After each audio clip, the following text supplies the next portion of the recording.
ఓం శుక్లాంబరధరం విష్ణుం శశివర్ణం చతుర్భుజం ప్రసన్నవదనం ధ్యాయేత్ సర్వవిఘ్నోపశాంతయే అని సోమ నమస్కారం చేసుకుని మనము మన మహాభారతంలో ఉన్నాము. ఇప్పుడు ఆది పర్వలో ఇంకా చివరికి వస్తూ ఉన్నాము. ఖాండవ దాహ అన్న అతి ముఖ్యమైన అత్యంత ముఖ్యమైన ప్రకరణంలో ఉన్నాము. అప్పుడేం జరిగిందంటే మన కృష్ణార్జునులు ఒకానొక సమయంలో యమునా నదీ తీరంలో వ్యాహ్యాళికి విహారానికి వెళ్ళారు. మిగిలిన వాళ్ళందరూ వాళ్ళ భార్యలు, బిడ్డలు, పరివారం అంతా అక్కడ ఆడుకుంటూ ఉంటే, వీళ్ళిద్దరు మాత్రము వాళ్ళందరికీ దూరంగా క్వైట్‌గా ఒకానొక ప్రదేశంలో కూర్చొని ఉన్నారు. అప్పుడు అక్కడికి ఒక విప్రుడొచ్చాడు. నాకు భోజనం కావాలని అడిగితే, సరే ఇస్తాం ఏం కావాలని అడిగారు వీళ్ళు. మీరు పెట్టే భోజనం కాదు. నేనడిగేదేమి అంటే, నేను అగ్నిదేవుడిని. ఈ ఖాండవాన్ని మొత్తాన్ని కాల్స్తే నాకు ఆకలి తీరుతుంది. కానీ అదిగో ఇంద్రుడు పడనివ్వట్లేదు. మాటి మాటికి వర్షాలు కురిపిస్తాడు. అందుకని మీరు ఇంద్రుడికి అడ్డుగా నిలబడితే, నాకు రక్షణగా ఉంటే, నేను ఈ మొత్తం ఖాండవాన్ని కాలుస్తాను అని చెప్తాడు. అర్జునుడు చేయగలం మేము. మాకంత పరాక్రమము ఉంది. కావలసిన అస్త్రాలున్నాయి. కానీ శస్త్రాలు, రథాలు మొదలైనవి లేవు. నువ్వు ఒకవేళ ఇవ్వగలిగితే నాకు, కృష్ణుడికి మేము ఆ పని చేస్తామని చెప్పారు. సరే అని ఆయన వరుణుడిని పిలిచాడు. వాళ్ళిద్దరూ కలిసి వీళ్ళిద్దరికీ కృష్ణార్జునులకు ఆగ్నేయాస్త్రాలు, వారుణాస్త్రాలు ఇచ్చారు. అట్లానే రథాన్ని ధ్వజంతో సహా, అశ్వాలతో సహా అవన్నీ ఇచ్చారు. ఇంకా మన వాళ్ళిద్దరూ కార్యకర్తలు బయలుదేరారు. మన వాళ్ళిద్దరిని కార్యకర్తలుగా పెట్టుకుని ఈ సహాయ కర్మలో వీళ్ళిద్దరిని నియమించుకుని మన అగ్నిదేవుడు బయలుదేరుతున్నాడు. ఇటువంటి కార్యకర్తల్ని పెట్టుకుని మన అగ్నిదేవుడు సాధిస్తున్నదేమి అని చూస్తూ వెళ్దాము. వైశంపాయనుల వారు చెప్తూ ఉన్నారు మనకు కథ. తౌ రథాభ్యాం నరవ్యాఘ్రౌ దావస్య ఉభయతః స్థితౌ దిక్షు సర్వాసు భూతానాం చక్రాతే కథనం మహత్. తౌ వాళ్ళిద్దరు కృష్ణార్జునులు నరవ్యాఘ్రులు, నరశ్రేష్ఠులు 2 రథాలు ఎక్కారు. దావస్య ఉభయతః స్థితౌ, ఆ ఖాండవ దావానికి, ఖాండవ వనానికి ఒకళ్ళు అటువైపు ఒకళ్ళు ఇటువైపు నిలబడ్డారు. సర్వాసు దిక్షు, అన్ని దిక్కుల్లో ప్రాణులు ఒక్కటి కూడా తప్పించుకోవడానికి వీలు లేకుండా మహత్ కథనం చక్రాతే, ఒక గొప్ప ప్రాణి హింసను, కథనం అంటే హింస, ఒక గొప్ప మహత్కరమైన భూత హింసను చక్రాతే చేస్తూ ఉన్నారు. ఎటువంటి హింస అంటే ఇంకా అంతా ఇంత కాదు, మహాభీభత్సం, అసలు మహాభీభత్సం. చూద్దాము. యత్ర యత్ర హి దృశ్యంతే ప్రాణినః ఖాండవాలయాః పలాయంతః తత్ర తత్ర తౌ వీర్యౌ పర్యధావతాం. ఎక్కడెక్కడ ఆ ఖాండవ వనంలోని ప్రాణులు కనిపిస్తే చాలు, కనిపించిన వాటిని కనిపించినట్టే వెంటబడి పర్యధావతాం, వాళ్ళ వెంటబడి ఆ ప్రాణులు, భూతాలు ఏవున్నాయో జీవులు పలాయంతః పారిపోదానికి ట్రై చేస్తే చాలు, తత్ర తత్ర అక్కడక్కడికి వెళ్ళిపోతున్నారు వీళ్ళు రైన రథంలో. అసలు ఎట్లా ఉంది అంటే, ఆ ఖాండవ వనానికి అటొకళ్ళు ఇటొకళ్ళు నిలబడి ఆ రథాన్ని ఎట్లా నడిపిస్తున్నారంటే 2 రథాలను గిర్రున తిప్పుతున్నారు. గిర్రున ఎంత వేగంగా అంటే, ఛిద్రం హిన ప్రపశ్యంతి రథయోః ఆశు విక్రమాత్ ఆవిద్ధౌ ఇవ దృశ్యేతే రథినౌ తౌ రథోత్తమౌ. అసలు ఛిద్రం హిన ప్రపశ్యంతి, ఒక్క సందు కూడా దొరకట్లేదు. ఏ మాత్రం సందివ్వట్లేదు ఆ ప్రాణులు తప్పించుకుని పోవడానికి. రథయోహ, 2 రథాలు ఎక్కారు వీళ్ళిద్దరూ రథికులు. ఆశు విక్రమాత్, ఇంక ఎంత వేగం అంటే తౌ రథోత్తమౌ ఆ 2 రథాల్లో వీళ్ళెక్కి రథికులు ఆవిద్ధౌ ఇవ దృశ్యేతే ఒకదాన్ని ఒకటి కొట్టుకుంటున్నట్టు ఇప్పుడు మనము ఏవో చాలా రోజులైంది నేనివి వాడడం గాబట్టి అసల ఆ పేర్లు గూడా గుర్తులేవు. దీపావళికేవో టపాకాయల సమయంలో కాల్స్తూ ఉంటాము. ఏవో కాకర పూలంటారా? కాకర పువ్వొత్తులో ఏవో అంటారు. సన్నగా పొడుగ్గా కడ్డీలాగా ఉంటాయి. దాన్ని వెలిగించి గిర్రున చెయ్యితోటి మనం తిప్పితే చక్రంలాగా తిరుగుతాయి గదా! అట్లా ఉంది వీళ్ళు రథంలో ఇద్దరు గిర్రున తిరుగుతూ ఉంటే, చక్రంలాగా, వలయంలాగా ఏదో చక్రవలయం లాగా తయారు చేశారు. సందివ్వట్లేదు ఏ ప్రాణికి తప్పించుకోవడానికి. ఖాండవే దహ్యమానే తు భూతాని అథ సహస్రశః ఉత్పేతుః భైరవాన్ నాదాన్ వినదంతః దిశః దశ. ఆ విధంగా ఖాండవము దహించుకుని పోతూ ఉంటే, అధ ఇంకా సహస్రశః భూతాని ఇంకా వందల కొద్దీ, వేల కొద్దీ ప్రాణులు, భూతాలన్నీ గూడా ఉత్పేతుః భైరవాన్ నాదాన్ వినదంతః భయంకరంగా గట్టిగా అరుస్తూ దశ దిశః 10 దిక్కుల్లో పరిగెత్తడానికి ప్రయత్నం చేస్తున్నాయి. వీళ్ళ రథాలు అడ్డమొస్తున్నాయి. అసలు అవకాశం లేదు. సందు లేదు. ఛిద్రం అన్నది లేదు. కాబట్టి పైకి ఎగురుతున్నాయి. అవి అక్కడి నుంచైనా పారిపోదామని లేస్తున్నాయి.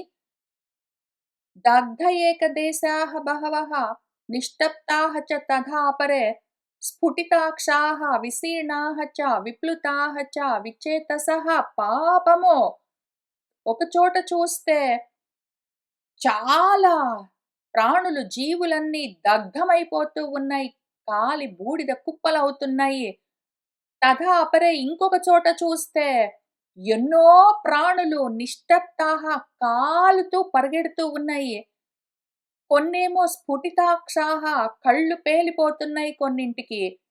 కొన్ని విశీర్ణాః కొన్నింటికి అవయవాలన్నీ పగిలిపోతున్నాయి, పేలిపోతున్నాయి, కాలిపోతున్నాయి, ఊడిపోతున్నాయి. విచేతసః విప్లుతాః ఏం జరుగుతుందో తెలియక దిక్కుతోచక అటు ఇటు, అటు ఇటు పరిగెడుతున్నాయి అన్నీ. ఎన్నెన్నో వందల కొద్దీ, వేల కొద్దీ. సమాలింగ్య సుతానన్యే పితॄన్ మాతॄన్ తథా అపరే చెక్తుం న సేకుః స్నేహేన తథా ఏవ నిధనం గతాః. కొన్నేమో పాపము అన్యే సుతాన్ సమాలింగ్య బిడ్డల్ని వదిలిపెట్టలేక గట్టిగా బిడ్డల్ని పట్టుకుని వాటిని త్యక్తుం న సేకుః వదిలిపెట్టలేకుండా ఉండడం చేత స్నేహేన ప్రేమతో తథా ఏవ నిధనం గతాః అట్లానే కొన్ని అవి సొంతంగా పారిపోవచ్చు కదా! అసలు అవకాశం గూడా లేదు. అయినా గూడా వాటంతట వాటికి పారిపోవడానికి అవకాశం లేక, బిడ్డల్ని వదిలిపెట్టి పోలేక, బిడ్డల్ని అట్లా గట్టిగా సమాలింగ్య కౌగిలించుకుని, బిడ్డలతో సహా కాలిపోతున్నవి కొన్ని. అట్లానే పితృన్ తండ్రులను వదిలిపెట్టలేక, తండ్రులను గట్టిగా కౌగిలించుకుని, తండ్రులతో పాటు కాలిపోతూ ఉన్న బిడ్డలు కొన్ని. తల్లులను వదిలిపెట్టలేక, తల్లులను గట్టిగా కౌగిలించుకుని, వాళ్ళతో పాటే ఉండి, వాళ్ళతో పాటే కాలిపోతూ ఉన్నవి కొన్ని. వికృతైః దర్శనైః అన్యే సముత్పేతుః సహస్రశః తత్ర తత్ర విఘూర్ణంతః పునః అగ్న్యౌ ప్రపేదిరే. వికృత ఆకారాలతో ఉన్నాయి ఒక్కొక్కటి. ఎందుకంటే సగం కాలి, సగము ఊడిపోయి, నెత్తురోడుతూ, బూడిద కుప్పలవుతూ, వికృతాకారాలతో ఉన్నవన్నీ ఎన్నో సహస్రతః వేల కొద్దీ సముత్పేతుః పైకి లేస్తున్నాయి.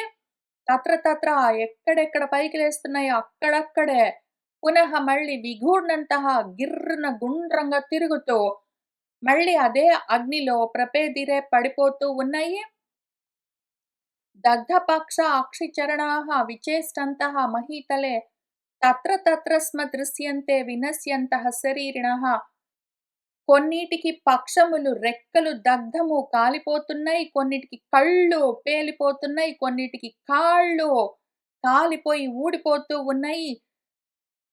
ఎన్నో విచేష్టంతః చేష్టలుడిగి కదలికలు లేక పడున్నాయి మహీతలే భూమి మీద. ఆ విధంగా అక్కడక్కడ ఎక్కడ పడితే అక్కడ శరీరిణః దేహాలతో ఉన్న జీవులన్నీ వినశ్యంతః నశించిపోతూ దృశ్యంతే కనిపిస్తూ ఉన్నాయి. జలస్థానేషు సర్వేషు క్వాథ్యమానేషు భారత గతసత్వాః స్మ దృశ్యంతే కూర్మమత్స్యాః సహస్రశః.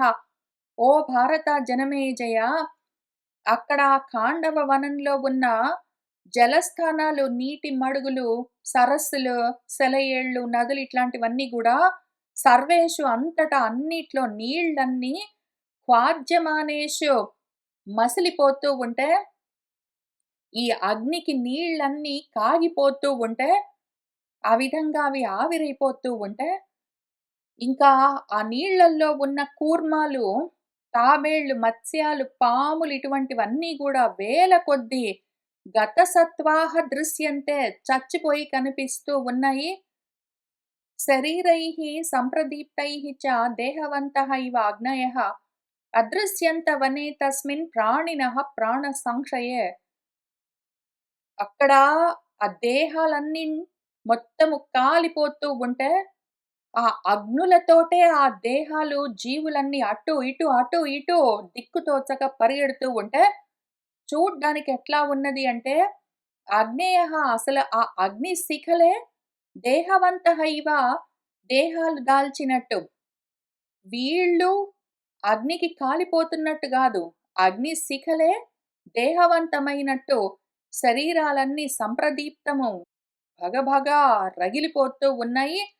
ఆ విధంగా తస్మిన్ వనే ఆ అడవిలో ఖాండవ వనంలో ప్రాణ సంశయే అటువంటి ఇంతకు ముందెన్నడూ లేని ప్రాణ హింస జరుగుతూ ఉంటే, ఆ ప్రాణులన్నీ ఆ విధంగా అదృశ్యంతా ఏదో అగ్ని శిఖల్లాగా మండిపోతూ కనిపిస్తూ ఉన్నాయి.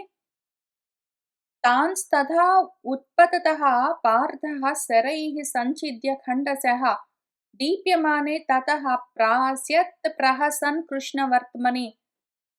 తథా ఇంకా ఆ విధంగా అక్కడ పరిస్థితి ఉండగా, మన పార్థుడు ఉత్పతతః ఏవైతే పైకి ఎగురుతున్నాయో వాటన్నింటిని శరైః తన బాణాలతో ఖండశః సంఛిద్య ముక్కలు ముక్కలుగా తెగ కోసి ప్రహసన్ నవ్వుతూ మళ్ళీ పైగా దీప్యమానే కృష్ణవర్త్మని రగులుతూ ఉన్న ఆ అగ్నుల్లోనే మళ్ళీ ప్రాస్యత్ అక్కడ పడవేస్తూ ఉన్నాడు. మళ్ళీ వాటిని, ఆ ప్రాణులను ముక్కలు ముక్కలు చేసి పైకి ఎగురుతున్న వాటిని అందులోనే పడేస్తూ ఉన్నాడు. అగ్నికి ఆహుతి చేస్తూ ఉన్నాడు. తే శరాచిత సర్వాంగాః వినదంతః మహారవాన్ ఊర్ధ్వముత్పత్య వేగేన నిపేతుః పావకే పునః. తే పాపము ఆ జంతువులన్నీ శరాచిత సర్వాంగాః వాటి శరీరాలకు ఎన్నెన్ని బాణాలు గుచ్చుకుంటున్నాయంటే, మహారవాన్ వినదంతః పెద్ద పెద్దగా అరుస్తూ వేగంగా ఊర్ధ్వం ఉత్పత్య వేగంగా ఫాస్ట్‌గా పక్క నుంచి తప్పించుకోవడానికి వీల్లేదు. పైకి వెళ్ళడానికి ప్రయత్నం చేస్తే, ఆ రకంగా పైకి ఎగురుతూ ఉంటే, మళ్ళీ అవన్నీ అట్లానే పావకే పునః నిపేతుః వచ్చి అగ్నిలోనే పడి కాలి దహించుకుని బూడిద కుప్పలైపోతూ ఉన్నాయి. శరైః అభ్యాహతానాంచ దహ్యతాంచ వనౌకసాం విరావః శ్రూయతే స్మ సముద్రస్యైవ మధ్యతః. శరైః బాణాల చేత అభ్యాహతానాం దెబ్బతింటూ ఉన్న బాణాలొచ్చి గుచ్చుకుంటూ ఉంటే, ఒక పక్కన దహ్యతాం అగ్నికి కాలిపోతూ ఉంటే ఒక పక్కన, ఆ విధంగా ఉన్న వనాన్ని, ఆ ఖాండవ వనంలో నివాసం ఉంటున్న ప్రాణులన్నీ ఎట్లా ఉంది అంటే, వాటి యొక్క విరావము, విశేషమైన రావము, పెద్ద శబ్దాలు, నాదాలు, అరుపులు, పెడబొబ్బలన్నీ శ్రూయతే హస్మ అక్కడ వినిపిస్తూ ఉన్నాయి. ఆ అరుపులు ఎట్లా ఉన్నాయంటే, మధ్యతః సముద్రస్యైవ సాగరము మధిస్తూ ఉంటే ఎటువంటి శబ్దమొస్తుందో అటువంటి సాగర ఘోష వినిపిస్తూ ఉన్నదక్కడ, ఈ ప్రాణి ఘోష. वह्नेः चापि प्रहृष्टस्य खम् उत्पेतुः महार्चिषः जनयामासुः उद्वेगం సుమహాంతం దివౌకసాం.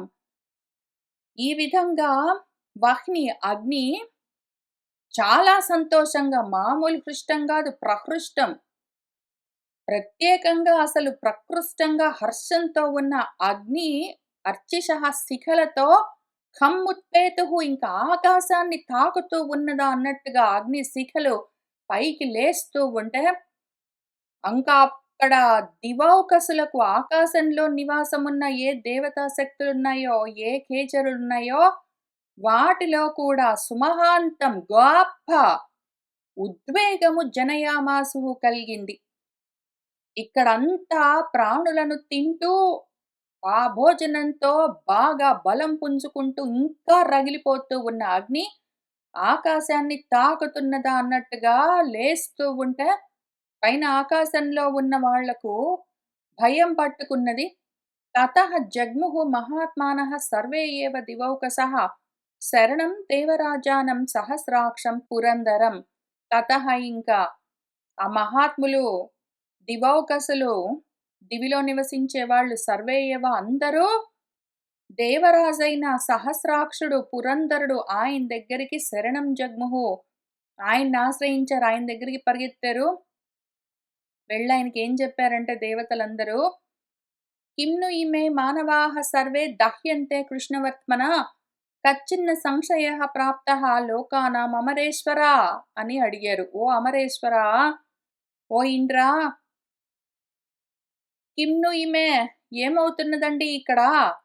మానవాః సర్వే మనుషులందరూ కృష్ణవర్త్మన దహ్యంతే అగ్నికి ఆహుతైపోతూ ఉన్నారు.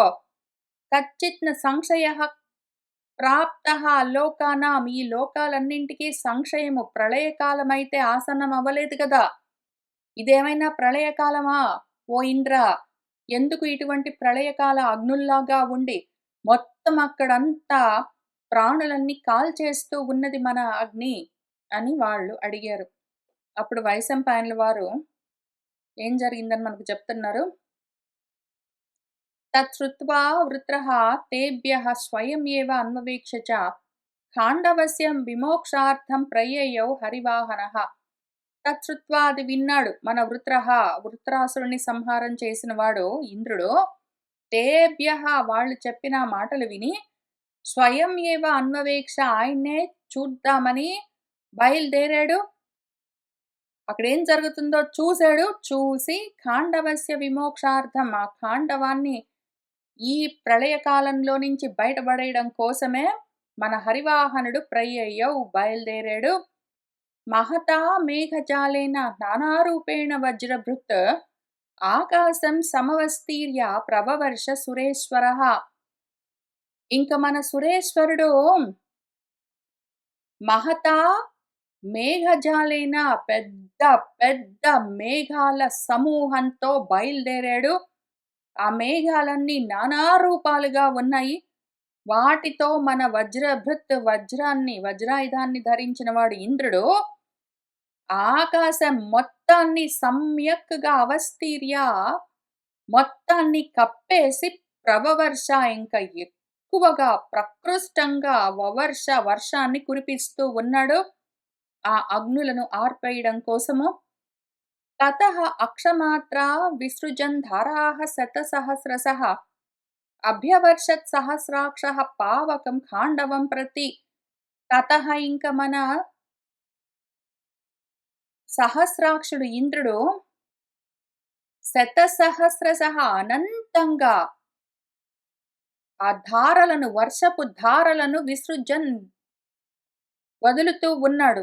అవెట్లా ఉన్నాయంటే వర్షపు ధారలు సన్నగా లేవు, అక్షమాత్రంగా ఉన్నాయి. అక్షమాత్రం అంటే ఏదో ఒక రథ చక్రానికి, బండి చక్రానికి మధ్యలో ఇరుసు పెడతారు కదా, ఒక ఇనుపది ఒక మేకులాగా, అటువంటి మేకులంతా ఉన్నాయి ఒక్కొక్కటి. మేకుల్లాగా ఉన్న వర్షపు ధారలను అదే పనిగా కురిపిస్తూ ఉన్నాడు మన సహస్రాక్షుడు అభ్యవర్షత్. మన ఖాండవంలో ఉన్న పావకం ప్రతి అగ్నిపైకి. అసంప్రాప్తాః తు తాః ధారాః తేజసా జాతవేదసః హే ఏవ సమసుష్యంత న కాశ్చిత్ పావకం గతాః. తాః ధారాః తు ఆ వర్షపు ధారలు ఆయన మేకుల్లాగా అంతంత పెద్ద పెద్దగా ఉన్న వర్షాన్ని ధారాపాతంగా అదే పనిగా కురిపిస్తూ ఉంటే ఎడతెరిపి లేకుండా, పాపం ఆ ధారలు తేజసా జాతవేదసః అంతగా రగిలిపోతూ ఉన్న అగ్నిని చేరడానికి అవకాశం లేక అసంప్రాప్తాః అసలు అగ్ని దగ్గరికి రాను గూడా రాలేదు. అగ్ని దాకా గూడా రాలేదు. దాని వేడికి ఖేయేవ ఆకాశంలోనే సమసుష్యంతా ఆవిరైపోతూ ఉన్నాయి. అంతటి మేఘాలతోటి ప్రళయకాల అగ్నుల్లాగా ఈయన ఖాండవాన్ని కాల్చేయడం కోసం బయలుదేరితే, ప్రళయకాలంలోని వర్షాల్లాగా బయలుదేరి కానీ ఈ అగ్నుల్ని ఆర్పేయడం కోసం మన ఇంద్రుడొచ్చాడు. కానీ అటువంటి గొప్ప వర్షపు ధారలు కూడా అసలు అగ్ని దాకా గూడా రాలేదు. అగ్నిని చేరుకోకుండానే ఆ వేడికి ఆకాశంలోనే ఆవిరైపోతూ ఉన్నాయి. కాశ్చిత్ కొన్ని గూడా ఆ వర్షపు ధారల్లో కొన్ని గూడా పావకన్న గతాః అగ్ని దగ్గరికి రాను గూడా రాలేదు. తతః నముచిః క్రుద్ధః భృశం అర్చిష్మతః తదా పునః ఏవ అభ్యవర్షత్ తం అంబః ప్రవిసృజత్ బహు.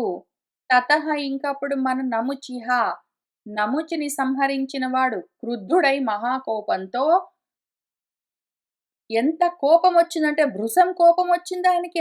అర్చిష్మతుడు అంటే అర్చిష్యులతో అంటే అగ్ని శిఖలతో ఉన్న అగ్నిదేవుడు. అటువంటి అగ్ని పైన మహాకోపమొచ్చి మన నముచిహ ఇంద్రుడు పునరేవ మళ్ళీ తం ఆ అగ్నిపైకి బహు అంబః అభ్యవర్షత్ ఇంకా ఎక్కువ పెంచాడు ఆయన. వర్షపు ధారలను ఇంకా పెంచాడు. ఆ విధంగా ప్రవిసృజత్ ఎన్ని మేఘాలను రప్పించి ఎంతో పెద్ద ధారాపాతంగా కుండపోతగా వర్షాల్ని ఇంకా పెంచి కురిపిస్తూ ఉన్నాడు ఇంద్రుడు. అర్చిత్ ధారాభిః సంబద్ధం ధూమ విద్యుత్ సమాకులం బభూవ తద్వనం ఘోరం స్తనయిత్ను సఘోషవత్. అక్కడ ఎట్లా ఉన్నది అంటే ఈ యుద్ధము మన అగ్ని ఇంద్రుడి యుద్ధము ఒకవైపు అర్చిష్యులు అగ్ని శిఖలు ఒకవైపు రగులుతూ ఉన్నాయి. ఒకవైపు నుంచి ధారాపాతంగా జలధారలు కురుస్తూ ఉన్నాయి. కింది నుంచి అగ్ని పైకి లేస్తూ ఉన్నది పెద్ద పెద్ద శిఖలతో. పైనుంచి వర్షం కురుస్తూ ఉన్నది పెద్ద పెద్ద ధారలతో. ఆ విధంగా సంబద్ధం ఆ రెండు ఢీకొంటూ ఉన్నాయి. కింది నుంచి ధూమము పొగలేస్తూ ఉన్నది అగ్ని నుంచి. పైనుంచి వర్షపు ధారలు కురిపిస్తూ ఉన్న మబ్బుల్లో నుంచి విద్యుల్లేఖలు మెరుపు తీగలు మెరుస్తున్నాయి. కింది నుంచి పొగలేస్తున్నది, పైనుంచి మెరుపు తీగలు మెరుస్తూ ఉన్నాయి. ఆ విధంగా సమాకులం దట్టంగా ఉన్నదక్కడ.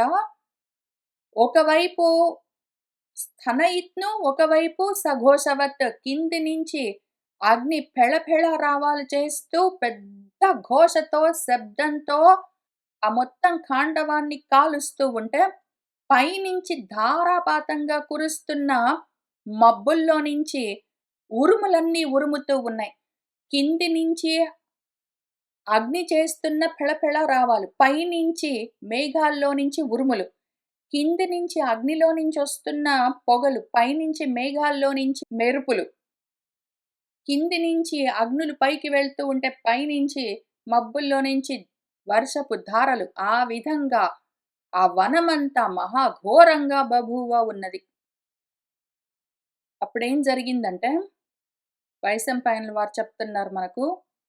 తస్య అభివర్షతః వారి పాండవః ప్రత్యవారయత్ శరవర్షేణ బీభత్సుః ఉత్తమ అస్త్రాణి దర్శయన్.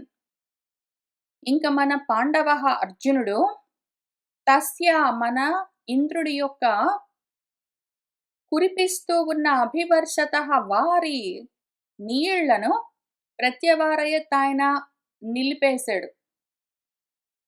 అనుకోకుండా సడెన్‌గా మన ఇంద్రుడొచ్చి పెద్ద పెద్ద మేఘాలతో కుండపోతగా నీళ్లు, వర్షము ధారాపాతంగా కురిపిస్తూ ఉన్నాడు. అర్జునుడు చూసాడు. వెంటనే శరవర్షేణ అయిన కింద నుంచి ఇంతవరకేం జరిగింది? పైనుంచి ధారాపాతంగా మేకుల్లాగా మన మేఘాలన్నీ నీళ్లు కురిపిస్తున్నాయి. ఇప్పుడు కింది నుంచి మన అర్జునుడు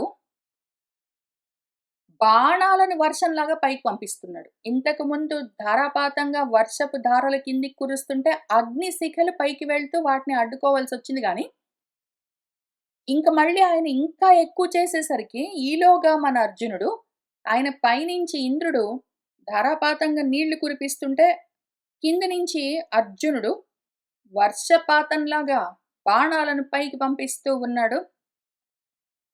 మన బీభత్సంగా ఉందక్కడ యుద్ధమంతా. ఉత్తమ అస్త్రాలన్నింటినీ ప్రదర్శిస్తూ తన దగ్గరున్న గొప్ప గొప్ప అస్త్ర విద్యలన్నింటినీ, తన దగ్గరున్న గొప్ప అస్త్రాలన్నింటినీ ప్రదర్శిస్తూ మొదలుబెట్టాడు. శరైః సమంతతః సర్వం ఖాండవం చాపి పాండవః చాదయామాస తద్వర్షం అపకృష్య తతః వనాత్. మన పాండవః అర్జునుడు ఇంకప్పుడు శరైః తన బాణాలతో సమంతతః అన్ని వైపులా సర్వం ఖాండవం మొత్తం ఖాండవ వనాన్ని చాదయామాస మొత్తం కప్పేశాడు. బాణాలు ఎట్లా వేశాడు అంటే, బాణాలతో మొత్తం ఖాండవ వనం పైన ఒక గొడుగులాగా తయారు చేశాడాయన. దాంతో ఆ వర్షం తద్వర్షమంతా తతః వనాత్ అపకృష్య పక్కకు జారిపోయింది. ఇప్పుడు వర్షం పడుతుంటే గొడుగు పట్టుకొని నిలబడ్డామనుకోండి, అప్పుడు ఆ వర్షం మన మీద కురవకుండా గొడుగు మీద పడి పక్కకు కారిపోతుంది గదా! అట్లా ఈయన తన శరాలతో, బాణాలతో గొడుగులాగా ఖాండవ వనం పైనంతా ఒకటి కప్పేసరికి, దాని మీద కురిసి ఆ వర్షమంతా పక్కకు కారిపోయింది. నచ స్మ కించిత్ శక్నోతి భూతం నిశ్చరితుం తతః సంచాద్యమానే ఖగమైః అస్యత సవ్యసాచినా. ఇంతకు ముందే వీళ్ళిద్దరూ 2 రథాలు బెట్టుకొని గిర్రున గిర్రున తిరుగుతూ సందివ్వట్లేదు వీటికి పారిపోవడానికి మన ప్రాణులకు. ఒక్క భూతానికి గూడా. ఇప్పుడు పైగా అవి పైకి లేస్తుంటే మళ్ళీ బాణాలతో కొట్టి మళ్ళీ అదే అగ్నిలో పడేస్తున్నారు. ఇప్పుడు అంత మాత్రం అవకాశం గూడా లేకుండా పైన గొడుగులాగా మొత్తం బాణాలతో కప్పేసేసరికి ఇంకా మన భూతం ఒక్కటి గూడా కించిత్ ఒక్కటి గూడా ఎక్కడా గూడా నిశ్చరితుం నా శక్నోతి స్మ. పారిపోవడానికి అవకాశం లేకుండా ఉన్నదిట. ఆ విధంగా సవ్యసాచిన ఖగమైః అస్యతా సంచాద్యమానే. మన సవ్యసాచి 2 చేతులతోటే ఏస్తున్నాడాయన బాణాలు. ఒక చెయ్యితోటే కష్టమంటే 2 చేతులతోటి బాణాలేస్తున్నాడాయన. ఒకవైపు చుట్టూ ఉన్న జంతువులు పారిపోవడానికి లేకుండా, ఒకవైపు పైకి వెళ్ళడానికి లేకుండా అంత కప్పివేసేసరికి బాణాలతో ఆ విధంగా కప్పేసి కొడుతూ ఉన్న అర్జునుడిని తప్పించుకుని ఒక్కటి గూడా భూతం బయటపడలేకపోతూ ఉన్నది. ఈలోగా అసలు ఇంత గోల ఎందుకు అంటే ఇంద్రుడికొక స్నేహితుడు ఫ్రెండున్నాడు తక్షకుడని. ఆ తక్షకుడి కోసమే గదా ఖాండవ వనాన్ని మెయింటైన్ జేస్తున్నాడు ఇంద్రుడు. ఇప్పుడు ఆ తక్షకుడు ఏం జేస్తున్నాడు ఏమిని చూద్దాము. తక్షకః తు న తత్ర ఆసీత్ సర్పరాజః మహాబలః దహ్యమానే వనే తస్మిన్ కురుక్షేత్రే అభవత్ తదా. తదా ఆ సమయంలో మన మహాబలుడు ఆ సర్పరాజ తక్షకుడు తత్ర నా ఆసీత్ అక్కడ లేను గూడా లేడు. ఆ ఖాండవ వనంలో లేనే లేడు. ఆ సమయంలో ఇక్కడ ఇది జరుగుతూ ఉన్న సమయంలో ఆయన తస్మిన్ వనే దహ్యమానే ఆ అడవి కాలిపోతూ ఉన్న సమయంలో కురుక్షేత్రే అభవత్ కురుక్షేత్రానికెళ్ళాడు. అక్కడెక్కడో ఉన్నాడు. అసలు ఇక్కడ లేను గూడా లేడు. అయితే అశ్వసేనః తు తత్ర ఆసీత్ తక్షకస్య ఆశ్రితః బలి సహ యత్నమకరోత్ తీవ్రం మోక్షార్థం హవ్యవాహనాత్. మన తక్షకుడికి ఒక సుతుడు కొడుకున్నాడు. అశ్వసేనుడు అని గొప్ప బలం కలిగినవాడు. ఆయన పాపము ఈ హింసలో నుంచి, ఈ గ్యారంటీ చావులో నుంచి తప్పించుకుందామని తీవ్రం యత్నం అకరోత్ చాలా ప్రయత్నం చేస్తున్నాడు. ఎట్లో ఒకట్ల బయటపడాలి ఇందులో నుంచని ప్రయత్నం చేసుకుంటున్నాడు బలంగా. ఈ హవ్యవాహనాత్ మోక్షార్థం ఈ అగ్నిలో పడి కాలిపోకుండా బయటపడిపోవాలని పాపము ఎంతో యత్నం చేసుకుంటున్నాడు. న శశాక వినిర్గంతుం కౌంతేయ శరపీడితః మోక్షయామాస తం మాతా నిగీర్య భుజగాత్మజ. ఆ భుజగాలకు ఒక ఆత్మజ కూతురున్నది. మన తక్షకుడి భార్య. ఆమె పాపం ఈ అశ్వసేనుడి మాత తల్లి.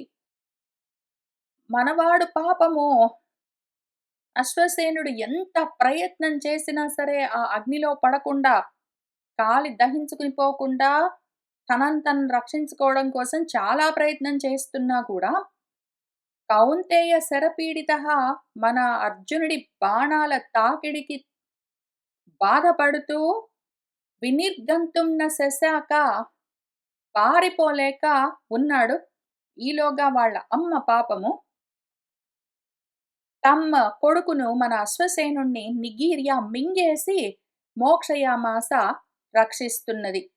ఇంక వేరే దారి లేక కొడుకుని కడుపులోనే పెట్టుకుంటే కనీసం అట్లా అయినా వాడు బతికిపోతాడని మింగడం మొదలుపెట్టిందామె. తస్య పూర్వం శిరోగ్రస్తం పుచ్చం అస్య నిగీర్యతే ఊర్ధ్వమాచక్రమే సాత్ పన్నగి పుత్రగృద్ధిని. ముందామె ఏం చేసిందంటే పుత్రగృధ తన బిడ్డ మీద అంత వ్యామోహం ఆమె. ఆమె ఏం చేసిందంట పన్నగి ఆ పాము పూర్వం ముందు తస్య శిరః గ్రస్తం తల మింగేసింది. ఆ కొడుకు యొక్క తలను మింగింది. ఆ తర్వాత అస్య పుచ్చం నిగీర్యతే తల దగ్గర నుంచి కొంచెం కొంచెంగా కొడుకుని మింగుతూ వెళ్తూ ఉన్నది. ఇంకా తోక దాకా వెళ్తూ ఉన్నది. ఈలోగా తొందరలో ఆమె ఊర్ధ్వం ఆచక్రమే పైకి లేచింది. తస్యాహ తీక్ష్ణేన భల్లేన పృథుధారేణ పాండవః శిరః చిచ్ఛేద గచ్చంత్యాః తాం అపశ్యత్ సురేశ్వరః. ఇంక ఇది చూశాడు మన పాండవః అర్జునుడు. పృథుధారేణ వాడి అయిన అంచులతో ఉన్న భళ్ళాలు బాణాలు తీశాడు. ఒక బాణం తీసేది తీక్ష్ణంగా ఉన్నది. దాంతో తస్యాహ శిరః చిచ్ఛేద. ఆమె అట్లా వెళ్ళిపోతూ ఉంటే కొడుకుని మింగేస్తూనే పారిపోవడానికి ప్రయత్నం చేస్తూ ఉంటే ఆ పాము తలను ఒక వాడి అయిన తీవ్రమైన బాణంతో తెగ కోసాడు మన అర్జునుడు. మన సురేశ్వరః మన ఇంద్రుడు తాము అపశ్యత్ చూస్తూనే ఉన్నాడు. ఇంద్రుడు చూస్తూ ఉంటే ఆ 1000 కళ్ళు పెట్టుకొనే మన అర్జునుడు ఒక బాణం పెట్టి తల కోసేసాడు. తం ముమోచయిషుః వజ్రీ వాతవర్షేణ పాండవం మోహయామాస తత్కాలం అశ్వసేనః తు అముచ్యత. ఇంకైతే మన ఇంద్రుడు ఏం చేశాడంటే మన వజ్రి పాండవుణ్ణి చూసి అర్జునుణ్ణి వాతవర్షేణ ముమోచయిషుః ఇంకా సడన్‌గా మిగిలిన చోటంతా సరే గాని, అర్జునుడిని టార్గెట్ చేసి అర్జునుడి పైన విపరీతమైన వర్షాన్ని కురిపించాడు. ఆ విధంగా సడన్‌గా వర్షం పడేసరికి పాపము కళ్ళలోకి, ముక్కులోకి అంతా నీళ్లు పోయేసరికి ఒక్క క్షణము కళ్ళు కనపడలేదు అర్జునుడికి. ఆయన మోహం పొందాడు. తత్కాలంలోనే ఇంకా ఆ కొంచెం గ్యాప్ సందు దొరికేసరికి మన అశ్వసేనహత్తు మన తక్షకుడి కొడుకు అశ్వసేనుడు అముచ్యత తప్పించుకుని పారిపోయాడు. తాం చ మాయాం తదా దృష్ట్వా ఘోరాం నాగేన వంచితః ద్విధా త్రిధా చ చిచ్ఛేద ఖగతాన్యేవ భారత. ఓ జనమేజయ భారత, తాం మాయాం దృష్ట్వా ఇంకా మాయను చూశాడు. ఆయన మొత్తమంతా ఖాండవవనం పైన గొడుగులాగా బాణాలతో ఒక పెద్ద ఆచ్ఛాదనం తయారు చేస్తే తన మీద టార్గెట్ చేసి సడెన్‌గా కుండపోతగా వర్షం కురిపించాడు ఇంద్రుడు. ఆ మాయను చూసాడు. ఆ ఘోరమైన మాయను చూసాడు.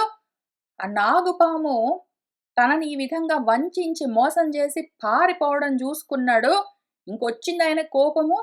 ఆయన ఇంక ఖగతాన్యేవ ఇంక ఎగిరి పడుతున్న పాములని ఒక్కదాన్ని గూడా వదిలిపెట్టకుండా, ఒక్కొక్క దాన్ని ద్విధా 2 ముక్కలుగా, త్రిధా 3 ముక్కలుగా, ముక్కలు ముక్కలుగా చిచ్చేదా తెంపి పోగు పెడుతూ ఉన్నాడు. వాటన్నింటిని అగ్నిలో పడేస్తూ ఉన్నాడు. శశాప తం చ సంక్రుద్ధః బీభత్సుః జిహ్మగామినాం పావకః వాసుదేవః చ అప్రతిష్ఠः భవేత్ ఇతి. ఇంకా సంక్రుద్ధః ఎంత కోపమొచ్చిందంటే ఒక క్షణము కన్‌ఫ్యూజ్ అయ్యాడు మన అర్జునుడు. సడెన్‌గా నీళ్లు పడేసరికి అటు ఇటు చూసేలోగా మన అశ్వసేనుడు పారిపోయాడు. అర్జునుడికి చాలా కోపమొచ్చింది. దొరికిన దాన్ని దొరికినట్టు ముక్కలు ముక్కలుగా నరుకుతూ ఉన్నాడు. మహా కోపంతో ఉన్నాడు. ఈ జిహ్మగామినాం కుటిలంగా అటు ఇటు వంకర టింకరగా వెళ్ళే పాములన్నింటిని చంపుతూ వాటిని శపిస్తూ ఉన్నాడు మన బీభత్సువు. బీభత్సంగా వాటిని చంపుతూ భయంకరంగా శపిస్తున్నాడు. అర్జునుడితో పాటే మన పావకుడు వాసుదేవుడు కృష్ణుడు కూడా వాటన్నింటిని అప్రతిష్టో భవేత్ అప్రతిష్ట పాలైపోతారో అని శపించారు కూడా. తతః జిష్ణుః సహస్రాక్షం ఖం వితత్య ఇషుభిః స్థితైః యోధయామాస సంక్రుద్ధః వంచనాం తాం అనుస్మరన్. తతః ఇంక మన జిష్ణువు జయించడం తప్ప ఓడిపోవడం అన్నది లేదు. ఒక క్షణము ఆయన కొంచెం అటు ఇటు అయ్యేసరికి పారిపోయింది ఆ అశ్వసేనమని మన సహస్రాక్షుడి పైన ఎంత కోపం వచ్చిందంటే ఆయన సితైః ఇషుభిః వాడి అయిన బాణాలతో ఖం వితత్య ఆకాశమంతా నింపేసి సంక్రుద్ధః మహాకోపంతో యోధయామాస యుద్ధం చేస్తూ ఉన్నాడు. తాం వంచనాం అనుస్మరన్ ఎంత వంచన ఎంత మోసం గదా అని కోపం తెచ్చుకుని మొత్తం అసలు ఇంక ఈ మాత్రం కూడా తన మీద సడెన్‌గా వర్షాలు కురిపించేంత అవకాశం కూడా ఇవ్వకుండా మొత్తం నింపేస్తూ ఉన్నాడు బాణాలతో. దేవరాట్ అపి తం దృష్ట్వా సంరబ్ధమివ ఫల్గుణం స్వం అస్త్రం అసృజత్ దీప్తం యత్తతాన అఖిలం నభః. దేవరాట్టపి ఇంద్రుడు కూడా ఊరుకోలేదు. సంరబ్ధం తం ఫల్గుణం దృష్ట్వా అంత సంరంభంగా యుద్ధం చేస్తూ ఉన్న విజృంభించి యుద్ధం చేస్తున్న అర్జునుడిని చూసి స్వమాస్త్రం తన అస్త్రాన్ని వజ్రాయుధాన్ని అసృజత్ తీశాడు. దీప్తం ఆ వజ్రాయుధం ఎంత ప్రకాశిస్తున్నదంటే యత్ తత్తాన ఏదైతే మొత్తం అఖిలం నభః ఆకాశమంతా దాని కాంతులు వ్యాపిస్తూ ఉన్నాయి అటువంటి వజ్రాయుధాన్ని తీశాడు. తతః వాయుః మహాఘోషః క్షోభయన్ సర్వసాగరాన్ వియత్సః అజనయత్ మేఘాన్ జలధారాముచః ఆకులాన్. తతః ఇంకా వాయు వచ్చింది మహాఘోషతో మన ఇంద్రుడికి సహాయార్థం. సర్వసాగరాన్ క్షోభయన్ సాగరాలన్నింటినీ అల్లకల్లోలం చేస్తూ బీభత్సమైన వాయువు కూడా బయలుదేరింది. వియత్సః ఆకాశమంతా గాలి వ్యాపించి ఆ వాయువుతో పాటే జలధారాముచః మేఘాన్ కుండపోతగా నీటి ధారలను కురిపించే మేఘాలన్నింటినీ అజనయత్ కల్పింపచేస్తూ ఆకాశమంతా అతలాకుతలం చేస్తూ గాలి కూడా బయలుదేరింది. తత్ విఘాతార్థం అసృజత్ అర్జునః అపి అస్త్రముత్తమం వాయవ్యం ఏవ అభిమంత్య ప్రతిపత్తి విశారదః. ప్రతిపత్తి విశారద పత్తి అంటే సైన్యంలో ఒక భాగం ఒక యూనిట్. ప్రతి అంటే శత్రు సైన్యం. శత్రు సైన్యాలను ఎట్లా ఎదుర్కోవాలి అన్న విషయంలో గొప్ప వైసారథ్యం నైపుణ్యం కలిగిన మన అర్జునుడు తత్ విఘాతార్థం దాన్ని అడ్డుకోవడం కోసం మన అర్జునుడు ఒక ఉత్తమమైన అస్త్రాన్ని వాయవ్యాస్త్రాన్ని అసృజత్ తీశాడు. అభిమంత్రించి వదులుతూ ఉన్నాడు. తేన ఇంద్ర అశని మేఘానాం వీర్యౌజః తద్వినాశితం జలధారాః చ తాః శోషం జగ్ముః నేస్యుః చ విద్యుతః. తేన దానితో, ఆ వాయవ్యాస్త్రంతో ఇంద్రుడు తయారు చేసి పంపించిన అశనిపాతాలు అంటే పిడుగులు, మేఘాలు మొత్తము వీర్యౌజసః తద్వినాశితం మన అర్జునుడి బాణాల శక్తికి నశించిపోతూ ఉన్నాయి. తాః జలధారాః చ శోషం జగ్ముః ఆ నీటి ధారలు, వర్షపు ధారలు కూడా ఆవిరైపోతూ ఉన్నాయి, ఎండిపోతూ ఉన్నాయి. విద్యుతః నేసిః చ మెరుపు తీగలు కూడా నశించిపోయాయి. మన అర్జునుడు వేసిన వాయువ్యాస్త్రానికి మేఘాలన్నీ మాయమైపోయాయి. మేఘాలతో పాటే మేఘాల్లో నుంచి వస్తున్న ఉరుములు, మెరుపులు, వర్షపు ధారలు అన్నీ ఆగిపోయాయి. క్షణంలోనే చాలా సేపు కాదు. క్షణేన చ అభవత్ వ్యోమః సంప్రశాంత రజస్తమః సుఖశీత అనిల గుణం ప్రకృతిస్థార్క మండలం. ఒక క్షణంలోనే ఇంత భయంకరమైన యుద్ధము వెంటనే సద్దుమణిగింది.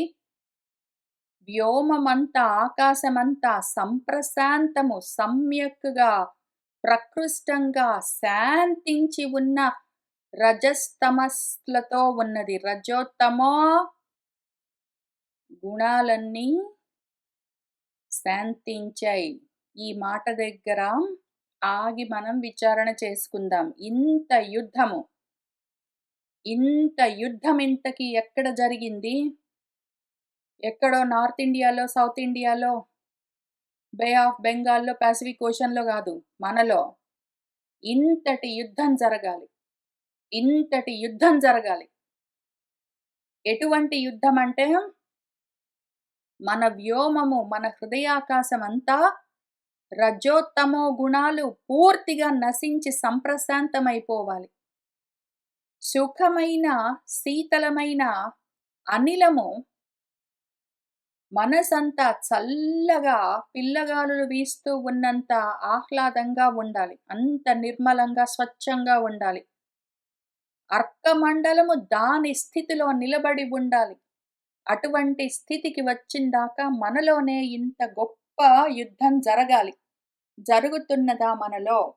అసలు ఈ యుద్ధం ఏంటి అని ఒకసారి చూసుకుందాం. కథగా ఎంతసేపు చూస్తాం? బాగానే చూసాము చాలాసేపు నుంచి, 1 గంట నుంచి, కొన్ని వారాల నుంచి. ఇప్పుడు ఒక్క క్షణం ఆగి ఆధ్యాత్మికంగా ఆలోచన చేద్దాము.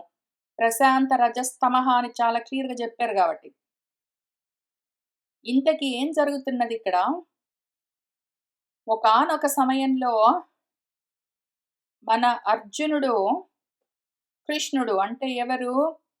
జీవభావన, పరాత్మ భావనగా రెండుగా కనిపిస్తూ ఉన్న ఏకతత్వం ఏదున్నదో అది యమునా నదీ తీరంలో విహారానికి వెళ్ళింది. యమునా నది అంటే యామునము, యమము, నియమము మొదలైనవన్నీ. ఆ యమ నియమాదులతో ఉన్న సమయంలో మళ్ళీ ఎక్కడ భార్యాపుత్ర మిత్ర పరివారం మొత్తము ఎక్కడ ఉన్నదో దానికి దూరంగా, భార్యలు, బిడ్డలు, భర్తలు, అమ్మలు, నాన్నలు, ఇల్లు, కారు, పిల్లికున అన్నిటికీ దూరంగా, వాటిని బాహ్యమైన విషయాల్ని బయటే వదిలిపెట్టి వీటన్నింటికి దూరంగా లోపలికి వెళ్ళి కూర్చోవాలి. ఎక్కడైనా కూర్చోవచ్చు. ఇటువంటి యుద్ధము, ఇంత బీభత్సంగా జరుగుతున్న యుద్ధము, పెద్ద శబ్దాలు, ఢమఢమ, టపటప, మెరుపులు, ఉరుములు, అగ్ని యొక్క పెళపెళ రావాలు, ఆ భూతాల యొక్క పెద్ద పెద్ద అరుపులు అని చెప్తున్నవన్నీ కూడా లోపల జరుగుతాయి, బయటకు ఉంటుంది. ఎక్కడ జరుగుతుంది, ఎక్కడ చేసుకోవచ్చు అంటే నేను ఎక్కడైనా చేసుకోవచ్చు. ఫర్ ఎగ్జాంపుల్, ఒకసారి ఎక్కడో దగ్గర ఏదో బర్త్డే పార్టీకి సండే రోజు మధ్యాహ్నం 4 o'clock వెళ్ళాను అనుకోండి. అయితే ఏమైంది, ఆ చుట్టుపక్కల అందరూ పార్టీలు చేసుకుంటూ ఉంటారు, కేకులో, పిజ్జాలో తింటుంటారు. నేను అక్కడ కూర్చొని ఈ యుద్ధం అంతా లోపల చేసేసుకోవచ్చు క్వైట్‌గా. బయట ఎవరికీ తెలియని గూడా తెలీదు. ఎట్లా తెలీదు? ఇక్కడ మన కృష్ణుడు, అర్జునుడు దూరంగా వచ్చారు కొంచెం. వచ్చి అక్కడ ఈ యుద్ధం చేసుకుంటూ ఉంటే, అక్కడే ఉన్న సుభద్రకు వాళ్ళకు తెలియని గూడా లేదు. ఎందుకు? మనలో ఇంత సంఘర్షణ జరుగుతూ ఉంటే, బయటి వాళ్ళకి తెలీదు. మన ముఖంలో ఏం మార్పుంటుంది? అక్కడ కూర్చుంటాం మనం క్వైట్‌గా ఎక్కడో దగ్గర. మన ఇంట్లో కూర్చుంటాం లేకపోతే. మన ఇంట్లో మన సోఫాలో కూర్చుంటాం. టీవీ చూస్తున్నట్టుగానే ఉంటాము. కానీ అక్కడ బయట వాటితోటి సంబంధం లేదు. లోపల ఈ యుద్ధం జరుగుతూ ఉన్నదనుకోండి. ఎటువంటి యుద్ధం పైగా తక్షకుడు అక్కడ లేనప్పుడు చేసుకోవాలి యుద్ధం. తక్షకుడు అక్కడే ఉన్నాడనుకోండి. ఈ యుద్ధం జరగనివ్వడు. తక్షకుడు అంటే ఎవరు? తొలిచేవాడు అని అర్థము. తక్షతీతి అని ఏదైతే తొలుస్తూ ఉంటుందో మనసని అర్థం. అది కావాలి, ఇది కావాలని తొలుస్తూ ఆ ఇంద్రియాలన్న రంధ్రాల్లో నుంచి బయటికి వెళ్ళిపోతూ పాములాగా ఉన్న ఏ ఆలోచన ఉంటుందో అది తక్షకము. అటువంటి తొలిచే ఆలోచన, ప్రపంచం వైపుకి వెళ్ళిపోయే ఆలోచన లేదు ఆ సమయంలో. యాబ్సెంట్. మనసు యాబ్సెంట్ అని అర్థం. ప్రాపంచికంగా ఆలోచించే మనసు అక్కడ యాబ్సెంట్ అయినప్పుడు, ఎప్పుడైతే నేను ఆత్మతో కూడి ఉన్నానో, అర్జునుడు కృష్ణుడితో కూడి ఉన్నాడో, ఎప్పుడైతే నేను బాహ్యమైన అనాత్మలకు దూరంగా ఉన్నానో, ఎప్పుడైతే కృష్ణుడు, అర్జునుడు, సుభద్రకు, ద్రౌపదికి వాళ్ళందరికీ దూరంగా ఉన్నారో, అటువంటి సమయంలో నాలో నేను చేసుకుంటూ ఉన్న యుద్ధం ఇది. ఆ పాములన్నీ ఆలోచనలు ఏ ఏ ప్రత్యయాలు పైకి లేస్తున్నాయో, ఇంక వాటిని లేచినట్టే చంపేయాలి. మనసులో ప్రాపంచికమైన అసత్ ప్రత్యయాలు ఎట్లా లేస్తాయో అట్లా లేచిన దాన్ని లేచినట్టే అక్కడికి చంపేసి ఎక్కడ పడేయాలి దాన్ని? అగ్నిలో. ఏ అగ్ని? జ్ఞానాగ్నిలో. ఎప్పుడైతే నేను ఆత్మతో కూడి ఉంటానో అప్పుడు నాలో జ్ఞానాగ్ని పైకి లేస్తుంది. అంతవరకు ఒకవేళ లేకపోయినా గూడా, అంత బలంగా లేకపోయినా గూడా, ఎందుకు అంటే, ఇదిగో ఈ తక్షకుడిని తొలుస్తూ ఉన్న, మనసుని తొలుస్తున్న ఆలోచనని రక్షించడం కోసము, ఆ ఇంద్రియము దాన్ని కాపాడుతూ ఉన్నంత వరకు కోరికలన్న జడివానలతోటి జ్ఞానమన్న అగ్నిని పైకి లేవనీయకుండా ఉంచినా కూడా మొత్తం నశించిపోదు మనలో జ్ఞానాగ్ని. ఎంతో కొంత ఉంటుంది బలహీనంగానైనా సరే. అయితే ఎప్పుడైతే నేను ఆత్మతో కూడి ఉంటానో, బాహ్యమైన అనాత్మలకి దూరంగా ఉంటానో, అప్పుడు ఆ జ్ఞానాగ్ని పైకి లేవడానికి బయలుదేరుతుంది. దాన్ని నేను జాగ్రత్త చేసుకోవాలి. దాన్ని రక్షించాలి. దాన్ని కాపాడాలి. నా సర్వశక్తులు ధారపోసి అడ్డుపెట్టి, పైకి లేస్తున్న ప్రత్యయాల్ని, ప్రాపంచికమైన ప్రత్యయాల్ని అట్లనే వాటిని చంపి అదే జ్ఞానాగ్నిలో దగ్ధం చేస్తూ వెళ్ళిపోవాలి. ఎంత భయంకరంగా చెయ్యాలంటే అసలు దేన్ని వదిలిపెట్టకుండా చెయ్యాలి. ఒక్క ఆలోచనని, ఒక్క ప్రత్యయాన్ని వదిలిపెట్టకుండా చంపి ఆ అగ్నిలో, జ్ఞానాగ్నిలో దగ్ధం చేస్తూ పోతే, అట్లా జరగ్గానే క్షణంలోనే మొత్తం నా మనసంతా శాంతిస్తుంది. రజోత్తమో గుణాలు సద్దుమణిగిపోతాయి. ప్రశాంతమైన గాలి వీస్తూ ఉన్నట్టుగా మనసంతా చల్లగా, ఆహ్లాదకరంగా ఉంటుంది. అటువంటి స్థితి, ఇటువంటి యుద్ధము మనలో ఇంతవరకు జరగనే లేదు అంటే ఆలోచించుకోండి. జరిగి తీరాలి. ఎందుకు జరగట్లేదు అంటే మనము అనాత్మలకు, బాహ్య విషయాలకు దూరంగా లేమో ఏమో, ఆత్మకసలు దగ్గరగా ఒక్క క్షణం కూడా లేమో ఏమో! ఈ 2 జరగకపోవడం చేతనే ఇటువంటి యుద్ధం నాలో ఇంతవరకు జరగలేదు అని ఆలోచన చేసుకోవాలి. ఇటువంటి యుద్ధం జరిగినప్పుడు ఆ జ్ఞానాన్ని ఎట్లా మనము వృద్ధి చేసుకోవాలి? అజ్ఞానపు ఆలోచనల్ని ఎట్లా దానికి ఆహుతివ్వాలి? ఎట్లా అటువంటి జ్ఞానాగ్నిని ఎంత జాగ్రత్తగా సంరక్షించాలి? అసల ఆ ప్రత్యయాలు బయటికి వెళ్ళడానికి వీల్లేకుండా సందివ్వకుండా అందులో వేసి నశింప చెయ్యాలి ఎట్లా అని చాలా థియేట్రికల్‌గా, డ్రమాటిక్‌గా చూపిస్తూ ఉన్నారిక్కడ. ఇది నేను నోట్స్ రాసుకుంటున్నప్పటి నుంచి 2 వారాల నుంచి నాలో ఎప్పుడెప్పుడు ఇట్లాంటి యుద్ధం జరుగుతున్నా అప్పుడప్పుడు ఎంత జాగ్రత్తగా దాన్ని వేరే ప్రత్యయాల్ని తీసుకొచ్చి అందులో నశింప చెయ్యడం ఎట్లా అని చేస్తూ, చూస్తూ వస్తూ ఉన్నాను. కష్టము కానీ చెయ్యాలి. అయితే అక్కడికి ఆగిందా? తర్వాతేం జరుగుతుంది అని కూడా చూసుకుందాము. ఇంత మాత్రానికే ఇక్కడే ఆగిపోయేదేమీ లేదిక్కడ. అక్కడ అసలు ఎక్కడ జరుగుతూ ఉన్నది ఈ యుద్ధమంతా? ఎక్కడ జరుగుతూ ఉన్నది ఈ యుద్ధమంతా? ఇదంతా గూడా ఖాండవంలో జరుగుతుంది. ఖాండవం అంటే ఖండానికి సంబంధించిన విషయము. ఒక ముక్కగా వచ్చి ఇక్కడ పరిచ్ఛిన్నమై ఉన్న నాలో ఇంత యుద్ధము జరిగి తీరాలి. లేకపోతే ఇంక కష్టం. ఇంత యుద్ధం జరగలేదంటే ఆత్మగా నేనేంటో నాకు తెలుసుకోవడానికి అవకాశమే ఉండదు. ఇంతకు అక్కడికే ఆగలేదని చెప్పుకున్నాం గదా! ఏం జరిగిందో చూద్దాం. నిష్ప్రతీకార హృష్టః చ హుతభుక్ వివిధాకృతిః ప్రజ్వల అత్తుల అర్చిష్మాన్ స్వనాదైః పూరయన్ జగత్. ఈ విధంగా మన అర్జునుడు, కృష్ణుడు ఇద్దరు రకరకాలుగా అన్నింటిని అడ్డుకుంటూ ఉంటే ఇప్పటిదాకా మాక్సిమం మన అర్జునుడు చేస్తూ వచ్చాడు. బాణాలతో మొత్తాన్ని కప్పేసాడు. ఆ తర్వాత మళ్ళీ తన బాణాలతో మొత్తం మబ్బులని ఆవిరి చేశాడు. లోపలంతా ఇదంతా నిశ్శబ్దంగా క్వైట్‌గా జరిగే యుద్ధం పైగా. బయటెవరికీ తెలీదు లోపల జరుగుతున్నది. ఎంత పెద్ద శబ్దాలైనా, ఏడుపులైనా, పెడబొబ్బలైనా, ఆ ప్రత్యయాలు ఎంత అరుస్తూ, మరణిస్తూ ఉన్నా కూడా అదంతా క్వైట్‌గా జరుగుతూ ఉన్న యుద్ధం. ఇంతవరకు పాపము మన హుతబుక్ ఆహుతిస్తున్న వాటిని భుజించే అగ్ని ఎంత అవకాశం ఉంటే అంత అక్కడున్న వాటన్నింటిని కాలుస్తూ, భుజిస్తూ వెళ్తూ ఉన్నది గదా! ఇప్పుడు ఇంకసలు ఏ అడ్డు లేకపోయేసరికి నిష్ప్రతీకార హృష్టః అడ్డుకోవడానికి ఏది లేదని చాలా సంతోషించి వివిధ ఆకృతులతో అతుల అర్చిష్మాన్ ఎన్నో శిఖలతో స్వనాదైః జగత్పూరయన్ ఫెళఫెళ నాదాలతో అంతటా ఆ ధ్వనులతో నింపుతూ ప్రజ్వల ఇంకా ఎక్కువ భగభగ రగులుతూ ఉన్నది. మళ్ళీ ఇది జ్ఞానాగ్ని అని మధ్యలో ఆపి నేను చెప్పను.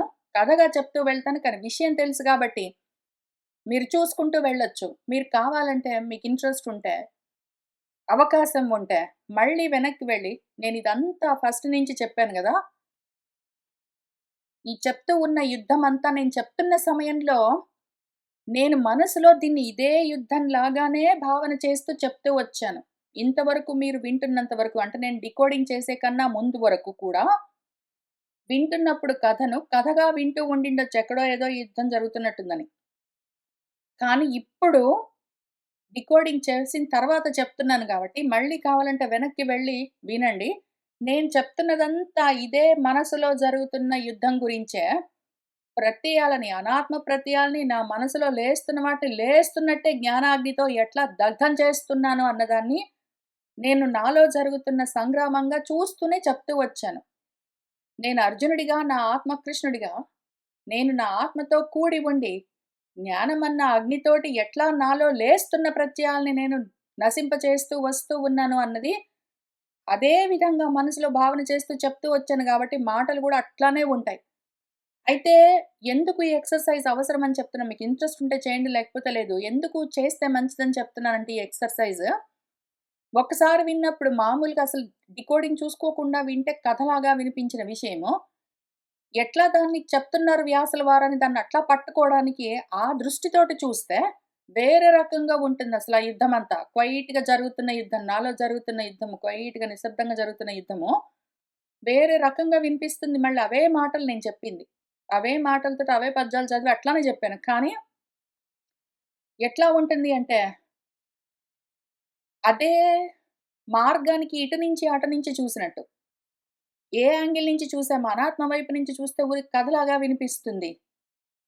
ఆధ్యాత్మికంగా చూస్తే అదే విషయము ఆత్మలో, నాలో జరుగుతూ ఉన్న ఆత్మ, అనాత్మ సంఘర్షణలాగా కనిపిస్తుంది. అట్లానే వినిపిస్తాయి కూడా వేరుగా. చాలా ఆశ్చర్యం అనిపిస్తుంది. మీకు ఇంట్రెస్ట్ ఉంటే చూడండి. ఫన్ లాగా ఉంటుంది. ఇంకా తర్వాత ఏం జరిగింది ఏమి అని మనము చూస్తూ వెళ్దాము. ఇవాల్టికి ఇక్కడికి ఆపుతాను. వచ్చే వారం కంటిన్యూ చేద్దాము. సర్వం శ్రీకృష్ణ పరబ్రహ్మ పాదారవిందార్పణమస్తు.